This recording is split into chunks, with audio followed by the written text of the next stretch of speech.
لہٰذا اس بندے نے سوڈانی آرمی کے برابر ایک ایسی فورس بنانے کا فیصلہ کیا جو کہ اس کے ماتحت رہ سکے، اس کی حکومت کا تختہ الٹنے سے روک سکے اور اس کی حفاظت اس طرح سے کرے کہ اس کو خفیہ انفارمیشن لا کر دے کہ اس کے خلاف ملک کے اندر کوئی بغاوت تو نہیں ہو رہی، یعنی کل ملا کر اس کو حکومت میں رہنے میں مدد کر سکے، کیونکہ یہ ٹیم اس کے وفادار ساتھیوں پر مشتمل تھی۔ اور عمر البشیر کا یہی ایک فیصلہ نارتھ سوڈان کے اندر موجودہ تباہی کی وجہ بھی ہے، کیونکہ سال 2005 کے اندر کاغذات کے اندر نارتھ اور ساؤتھ سوڈان کا بٹوارہ ہو گیا تھا اور 2011 کے اندر جا کر ان کو الگ کر دیا گیا، اور اس طرح سے نارتھ سوڈان کا حصہ عمر البشیر کے حصے میں آیا۔ اور اس کے کچھ ہی ٹائم کے بعد عمر البشیر کو خبریں ملنے لگی کہ عوام تمہارے خلاف ہو رہی ہے اور کبھی بھی تمہاری حکومت کا تختہ الٹا جا سکتا ہے، اور اسی ایک خوف کی وجہ سے عمر البشیر نے اپنے ان وفاداروں کو یعنی انٹیلیجنس فورس کو نیم ملٹری کے اندر بدل دیا، یعنی ان کو ہتھیار اور ٹریننگ دے کر اپنی حفاظت کے لیے رکھ لیا تاکہ اگر مستقبل کے اندر فوج بغاوت کرے تو یہی فورس ان سے لڑ کر اس کے تختہ پلٹ کو روک سکے۔ اور اسی فورس کو نام دیا گیا RSF یعنی ریپڈ سپورٹ فورسز، جو کہ اس وقت نارتھ سوڈان کے دارفور کے الفشر شہر کے اندر قتل و غارت اور نسل کشی مچائے ہوئے ہے اور کنٹرول سے باہر ہو چکی ہے۔ یعنی کل ملا کر آپ یہ کہہ سکتے ہیں کہ سال 2013 سے اس ملک کے اندر دو فورسز کام کر رہی ہیں، ایک تو سوڈان کی اپنی آرم فورسز جس کا چیف ہے جنرل عبد الفاتح البرہان، اور دوسری ہے عمر البشیر کی RSF جس کا چیف تھا محمد حمدان دکالو موسیٰ، جس کو ہیمیٹی بھی کہتے ہیں۔ اب حالت یہ تھی کہ ایک طرف جہاں پر سوڈانی آرم فورسز بارڈر اور سیکیورٹی کو دیکھ رہی تھی تو دوسری طرف عمر البشیر کی RSF نارتھ سوڈان کا گولڈ اور منرل نکال کر اس کے لیے خوب دولت اکٹھی کر رہی تھی، اور اسی گولڈ کو گلف کنٹریز خصوصاً UAE کو سمگل کر کے خوب پیسہ کماتی تھی۔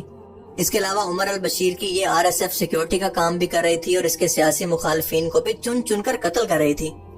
جبکہ ان دونوں کے درمیان عام عوام کی حالت انتہائی خراب ہو چکی تھی۔ بھوک، غربت اور بھوک مری سے لوگ مر رہے تھے، کرپشن، لوٹ کسوٹ سے لوگ تنگ آ چکے تھے۔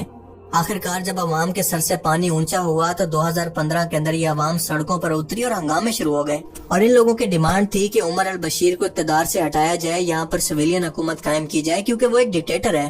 اب یہاں پر مزے کی بات یہ ہے کہ وہی RSF جس کو عمر البشیر نے اپنی حکومت کو بچانے کے لیے بنایا تھا، جب اس نے دیکھا کہ عوام عمر کے خلاف جا رہی ہے اور اس کے خلاف بہت زیادہ مشتعل ہے، تو خود اس کے چیف نے سوڈانی آرمی چیف کے ساتھ مل کر یہ سازش کی کہ ہم دونوں مل کر عمر البشیر کا تختہ پلٹ کر دیتے ہیں اور یہ بہترین ٹائم ہے، اور پھر اس کے بعد دونوں مل کر حکومت کو بانٹ لیں گے۔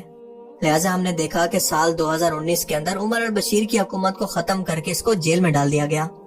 سوڈانی عوام خوشی سے سڑکوں پر نکل آئی، ملک کے اندر جشن کا سما تھا اور لوگوں کو امید تھی کہ اب ان کا اچھا دور آنے والا ہے،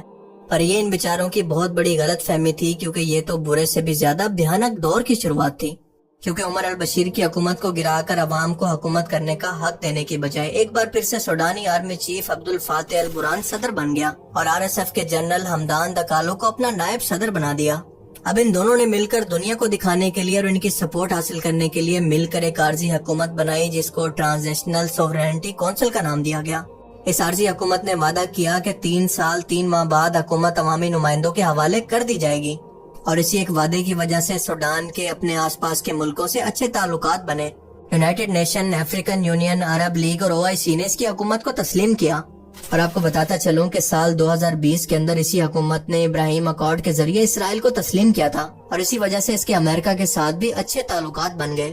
اس ابراہیم اکارڈ کے اندر یہ شرط شامل تھی کہ اسرائیل کے اتحادی پر جب بھی کوئی حملہ ہوگا تو اسرائیل اس کی مدد کرے گا، مگر آپ دیکھیں کہ جب سے سوڈان میں تباہی ہو رہی ہے، خانہ جنگی ہو رہی ہے، لوگ مر رہے ہیں، اسرائیل کا اس کی مدد کو آنا تو دور کی بات، اس پر ایک لفظ تک نہیں بولا، کیونکہ ظاہر ہے کہ مرنے والے مسلمان ہیں۔ اب جو مسلم ملک مستقبل کے اندر اسرائیل کو تسلیم کرنے کا سوچ رہے ہیں، ان کو بھی اس سے سبق لینا چاہیے۔ خیر صرف 2 سال کے اندر ان دونوں نے ٹرانزیشنل گورنمنٹ کو ختم کر دیا، اور ان دونوں کو مال و حکومت کی طاقت کی لت اس قدر لگ گئی کہ اب وہ اس کو چھوڑنا ہی نہیں چاہتے تھے۔ لیکن آپ جانتے ہیں کہ ایک میان کے اندر 2 تلواریں نہیں رہ سکتی۔ سوڈانی ملٹری چیف عبد الفاتح البرہان نے اپنے قریبی لوگوں کو، جو کہ عمر البشیر کے ساتھی تھے اور عرب مسلمان تھے، ان کو بڑے سرکاری عہدوں پر بھرتی کرنا شروع کر دیا، اور جب اس نے RSF کو بھی سوڈانی ملٹری کے اندر ضم کرنے کی بات کی تو ان دونوں جنرلز کے درمیان اختلاف کھڑا ہو گیا، کیونکہ دونوں اقتدار کے لالچی تھے۔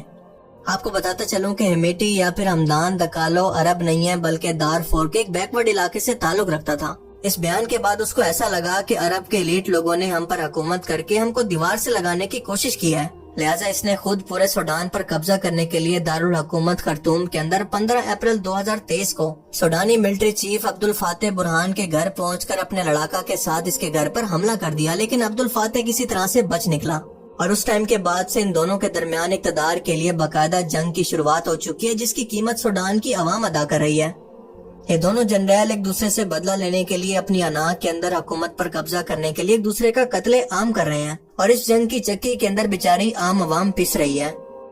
اب یہ دونوں جنرل انتہائی کرپٹ اور لالچی ہیں، کیونکہ دونوں کے ماتحتی سوڈان کی سونے کی کانوں سے خفیہ طور پر سونا سمگل کیا جاتا ہے۔ لیکن ساتھ ساتھ یہ بھی سچ ہے کہ جو فورس سوڈان کے لوگوں پر ظلم کر رہی ہے وہ دراصل RSF ہے۔ یہی وہ فورس ہے جو کہ دارفور کے بڑے علاقے کے اندر بے گناہ لوگوں کا قتل عام کر کے فخر سے اس کی ویڈیوز بنا کر سوشل میڈیا پر پوسٹ کر رہی ہے، ورنہ ہمیں اس طرح ظلم و بربریت کے منظر کبھی دیکھنے کو نہ ملتے، کیونکہ یہاں کی عوام اتنی غریب ہے کہ ان کے پاس سمارٹ فون تک نہیں ہے۔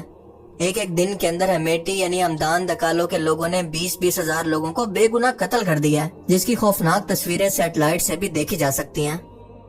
پر پھر بھی یہ دونوں خود کو مسلمان کہتے ہیں، لیکن در حقیقت یہ دونوں ہی ظالم، فاسق الفساد فی الارض کرنے والے ہیں۔ عبد الفاتح برہان کو کیونکہ صدر بنایا گیا تھا تو اسی وجہ سے اس کو امریکہ، اسرائیل، عرب لیگ، یونائٹڈ نیشن ان سب کی سپورٹ حاصل ہے، اور سعودی عرب بھی اسی حکومت کو سپورٹ کر رہا ہے تاکہ یہ جنگ سوڈان سے نکل کر دریا پار کر کے سعودی عرب کے اندر داخل نہ ہو جائے۔ لیکن دوسری طرف RSF کو UAE اور روس کی سپورٹ حاصل ہے۔ اب UAE اس لیے سپورٹ کر رہا ہے کیونکہ یہ RSF کی طرف سے آنے والے اللیگل سونے کو نہیں کھونا چاہتا، اس کی سپلائی کو بند نہیں کرنا چاہتا، پھر چاہے اس کے لیے لاکھوں لوگ ہی کیوں نہ مارے جائیں۔ خبروں کے مطابق لاجسٹک کے بہانے جہازوں کے اندر بھر بھر کر اسلحہ RSF کی آرمی کو بھیجا گیا ہے، جس سے UAE نے صاف انکار کر دیا ہے۔ لیکن آخرکار سب کو یہ پتہ ہی ہے کہ UAE کا یہ سستا سونا کتنے سوڈانیوں کا خون بہا کر یہاں پر پہنچا ہے۔ ایک اندازے کے مطابق دبئی کا 80% سونا یہی سوڈان سے سمگل کر کے دبئی کے اندر پہنچایا گیا ہے، جو یہاں پر دن رات بچوں اور بڑوں سے لیبر کی طرح کام کروا کر نکلوایا جاتا ہے۔ اور ظاہر ہے کہ RSF کیونکہ عمر البشیر کے زمانے سے ہی سب سے زیادہ گولڈ کی سمگلنگ کر رہی ہے، لہٰذا اس کو بچانا UAE نے ضروری سمجھا۔ گندا ہے پر دھندا ہے۔ کتنے شرم کی بات ہے، یہ لوگ قیامت کے دن اللہ کو کیا منہ دکھائیں گے؟ جبکہ روس اس کو اس لیے سپورٹ کر رہا ہے کیونکہ یہ ریڈ سی کے اندر اپنی ایک بیس بنانا چاہتا ہے تاکہ امریکہ اور نیٹو کو کاؤنٹر کر سکے، اور یہ بیس ہوگی ریڈ سی کے اندر سوڈان کے ایریا کے اندر، جیسا کہ آپ میپ میں یہ دیکھ سکتے ہیں۔ اور ویسے بھی اگر عبد الفاتح برہان کو امریکہ اور اسرائیل کی سپورٹ نہ ہوتی تو یقیناً روس بھی اس کو سپورٹ کرتا۔ اور آپ کو بتاتا چلوں کہ RSF کو روس نے اتنا سپورٹ کیا ہے کہ RSF کو ٹریننگ بھی دراصل روس نے دی ہے۔ یعنی کل ملا کر سب کو اپنا اپنا مفاد ہے، کسی کو بھی سوڈان کے اندر امن سے کوئی غرض نہیں ہے۔ سوڈان کے ریڈ سی پر موجود ہونے کی وجہ سے اور اس راستے کا انٹرنیشنل ٹریڈ روٹ ہونے کی وجہ سے ہر کوئی یہ چاہتا ہے کہ یہاں پر کوئی ایسی حکومت آئے جو کہ ان کے کنٹرول میں ہو، اس کی دولت کو کیسے لوٹا جائے۔ اور ابھی بھی ان حالات کے اندر بھی اس کے سونے کو لوٹنے کی کوشش ہو رہی ہے۔ جیسے کمزور کو دیکھ کر طاقتور جانور اس پر ٹوٹ پڑتے ہیں، بالکل یہی کچھ سوڈان کے ساتھ ہو رہا ہے۔ اور آپ ذرا غور کریں کہ اللہ پاک نے اس لیے انسانوں کے لیے مال کو فتنہ کہا ہے کہ اس کی لالچ اور دولت کی ہوس انسان کو اندھا کر دیتی ہے۔ اس کو پانے کے لیے وہ اپنے مسلمان بھائی کے قتل کو بھی کچھ نہیں سمجھتا۔ اور آپ سوچ کر دیکھیں کہ جہاں پر سونے کے پہاڑ ہوں، وہاں کی 5 کروڑ آبادی میں سے بھی 70% آبادی بھوک اور غربت کا شکار ہو، ایسا کیسے ہو سکتا ہے؟ پر ایسا حقیقت میں ہو رہا ہے کیونکہ جس ملک کے چپے چپے کے اندر سونا بسا ہوا ہے وہی اس ملک کے عوام کے لیے بدقسمتی بن چکا ہے۔ اب اس وقت بچاؤ کا یہی طریقہ ہے کہ تمام مسلم آرگنائزیشن اس بات پر زور دیں کہ RSF کو ایک دہشت گرد جماعت ڈکلیئر کر کے اس پر پابندی لگائی جائے اور ایک انڈیپینڈنٹ باڈی کو یہاں پر الیکشن کے لیے اپوائنٹ کیا جائے تاکہ یہاں پر ونس اینڈ فار آل اس مسئلے کو ختم کیا جا سکے۔ لیکن ظاہر ہے کہ ایسا ہونا تب پاسبل ہے جب یہ یونائٹڈ نیشن کے ملکوں کے مفاد میں ہو۔ آپ ذرا غور کریں گے تو آپ دیکھیں گے کہ دنیا کے ہر اس ملک کے اندر بدامنی، لوٹ کسوٹ، کرپشن آپ کو نظر آئے گی جہاں پر کوئی قیمتی دولت یا پھر منرلز موجود ہوں گے۔ اور سوڈان کا معاملہ بھی بالکل ایسا ہی ہے کیونکہ انٹرنیشنل طاقتیں یہ نہیں چاہتی کہ سوڈان کے اندر امن ہو، کیونکہ اس طرح سے ان کی دولت کا بڑا حصہ رک جائے گا۔ خیر اس وقت صورتحال یہ ہے کہ RSF دارفور کے حصے پر قبضہ کر چکی ہے اور اس کے بعد آگے بڑھ رہی ہے، جبکہ دوسری طرف ان کا مقابلہ کرنے کے لیے سوڈانی آرمی کے پاس ایئر سپورٹ تو موجود ہے، لیکن جب تک UAE اور رشیا RSF کی سپورٹ بند نہیں کریں گے تو ان کو روکنا انتہائی مشکل ہے، اور مستقبل کے اندر خدا نہ خواستہ اس سے بھی بھیانک ویڈیوز آپ کے سامنے آ سکتی ہیں۔ لہٰذا آپ کا صرف یہ کام ہے کہ آپ اس کے بارے میں سوشل میڈیا پر اویئرنس دیں، اس نسل کشی کو انٹرنیشنل فورم پر ڈسکس کیا جائے۔ اللہ پاک سے دعا ہے کہ وہ ہمارے سوڈانی بھائیوں کی مدد فرمائے اور شہیدوں کو جنت الفردوس کے اندر اعلیٰ مقام عطا فرمائے۔ باقی آپ اس بارے میں کیا سوچتے ہیں، اپنی قیمتی رائے کا اظہار کمنٹ سیکشن میں ضرور کیجیے گا۔ Thanks for watching this video. Allah Hafiz.